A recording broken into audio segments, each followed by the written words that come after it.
são os riscos para nós humanos ao usar a tecnologia para pensar e para criar as coisas, né?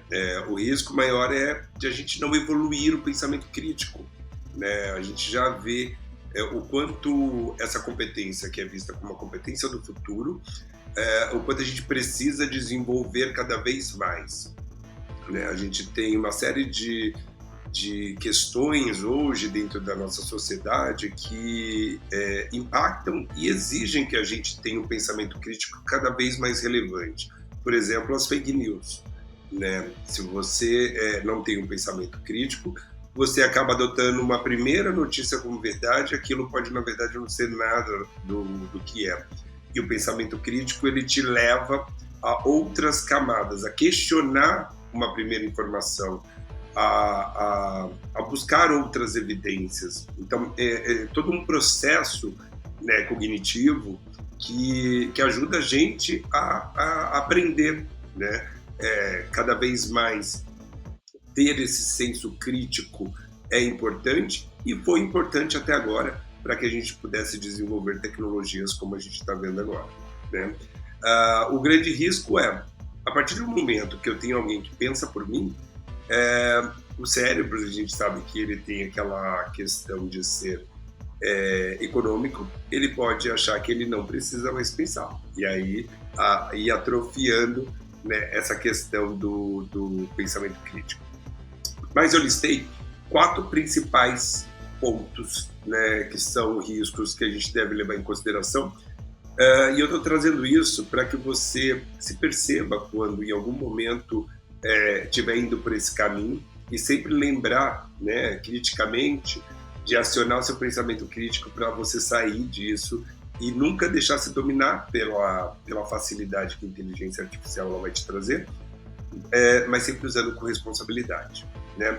O primeiro ponto é a dependência de respostas prontas. Eu vou lá, coloco uma coisa e já quero que aquela resposta ela já vai sair de um jeito que eu entendo que está ok, e aí eu vou atrofiando o meu cérebro, né? Então, acho que isso já foi bem explorado no início, mas é um primeiro risco, né? Essa dependência ali de respostas prontas.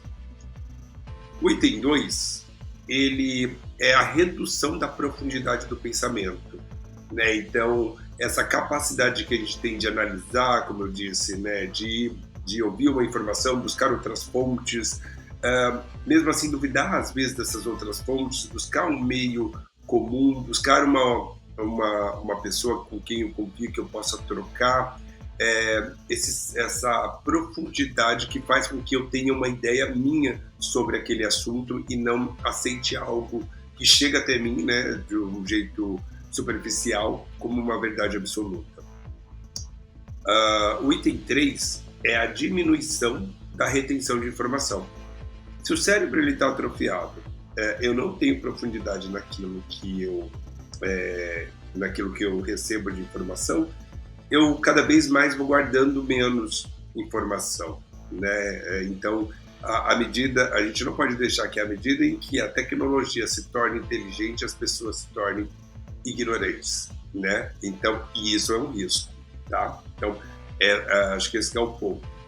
E, por fim, né, uma confiança excessiva no que a inteligência artificial traz. Tinha até uma experiência, né, na tecnologia, né, no Grok, que falava assim, qual era o terceiro presidente do Brasil qual foi o primeiro presidente do Brasil depois que ele se tornou uma democracia? E ele trazia uma resposta errada de cara. E aí quando você confrontava, ele falava, é verdade, estou errado. Mas se você zerasse a conversa, fosse lá de novo, ele trazia a mesma resposta errada. Então isso faz a gente enxergar que hoje a inteligência artificial, ela é nada mais nada menos do que os dados que ela foi alimentada. Do mesmo jeito que podem ter dados que são corretos, ela pode ter nesse processo, sido alimentada com um banco de dados de informações ali que não são tão verdadeiras, né? O que na primeira camada dela vai trazer uma informação. Então, por isso que é muito importante, né, nesse processo do prompt, como eu trouxe, você não aceitar a primeira resposta, por mais completo, detalhado, né, que você faça, de você ir confrontando, de você entendendo, usando mais de uma inteligência artificial às vezes, quando você está tratando um assunto que é muito sério, né, e que você precisa de fato de profundidade sobre aquela informação, às vezes utilizar até mais de uma inteligência artificial com a mesma pergunta e confrontar o resultado, né? Se você duvida do resultado, ou se é algo que você também tem uma fonte, igual, por exemplo, essa questão do presidente, eu consegui consultar na internet. Depois da internet, fui lá e confrontei, então eu consegui ter uma resposta verdadeira, né? Então, aqui esse, acho que traz esse sinal de alerta, de não confiar excessivamente, né? A inteligência artificial, ela pode dominar à medida em que a gente deixar ela ser mais inteligente do que os humanos. E aí, né, é isso que a gente quer. Então, o controle não é a gente impedir que a tecnologia aconteça, que ela avance, mas a gente entender qual é o nosso processo de adaptação. Essa foi uma das palavras que eu mais ouvi nos fóruns onde eu participei sobre inteligência artificial. Como as pessoas se adaptam a essa nova realidade.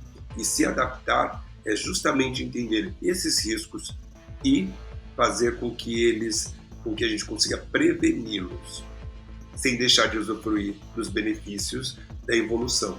Porque a evolução não está sob o nosso controle. Mas como a gente vai agir, isso sim está. Agradeço a todos que participaram do curso. É um curso que ele é bem básico, eu não sou expert em inteligência artificial.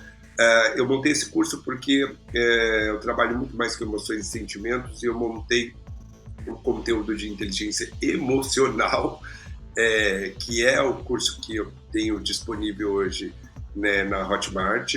E um dos pontos desse curso de inteligência emocional é porque eu ajudo a criar uma base de dados, né, onde as pessoas vão registrando seus gatilhos, suas emoções, seus sentimentos, e vai gerando isso através de um formulário que vai gerando uma base de dados. E quando eu terminei o curso, eu falei, nossa, mas se a pessoa não sabe utilizar uma inteligência artificial, isso para ela nunca vai ser um benefício. Então eu criei esse conteúdo gratuito para poder estimular que essas pessoas que vão adquirir depois o curso, né, ou qualquer pessoa que queira adquirir inteligência artificial na sua vida, mas principalmente pensando nesse meu público, de poder suportá-los nesse sentido de potencializar aquilo que eu estava oferecendo no outro curso, né? E, de certa forma, acabo beneficiando qualquer outra pessoa que, assim como eu, precisou iniciar e enxergar os benefícios.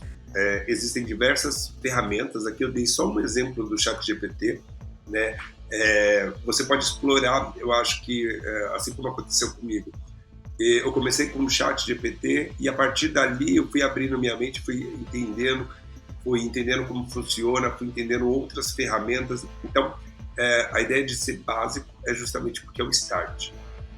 Aonde você pode chegar e quais ferramentas, aí eu deixo essa missão com você para você descobrir, tá bom? Espero que tenha gostado. Se gostou, por favor, se inscreva no canal, né? Compartilhe para chegar em mais gente.